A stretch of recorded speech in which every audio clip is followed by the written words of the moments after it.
Nakapag-sharon nga ako kaya heto, may iba-vlog na naman tayo for today's video. Naanyayahan nga pala kami sa isang birthdayhan noong nakaraang araw. Kami lang naman ang naatasan na magsasandok ng mga pagkain doon. Yung parang catering ba pero yung walang sahod. Sa lahat nga ng pagkain doon ay hindi ko akalain na makakapag-sharon ako nitong lechon. Ang balak ko talaga noon kunyari kakain ako pero yung totoo iuuwi ko lang talaga ang ulam. Yung para-paraan ba? Uy hindi!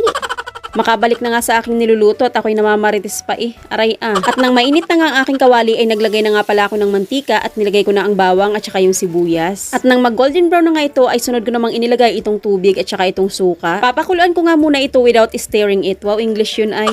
At nang kumulo na nga ito ay inilagay ko na nga itong Mang Tomas all around sarsa. Wow, sana all. Baka naman Mang Tomas. Wow. Hindi po ito sponsored pero malay mo, ngayon, bukas, at magpakailanman. Tita Mel, pahiram muna ako ay. At pagkatapos ay naglagay na nga pala ako dito ng 3 kutsaritang asukal. Nakadepende po ito sa inyo kung gusto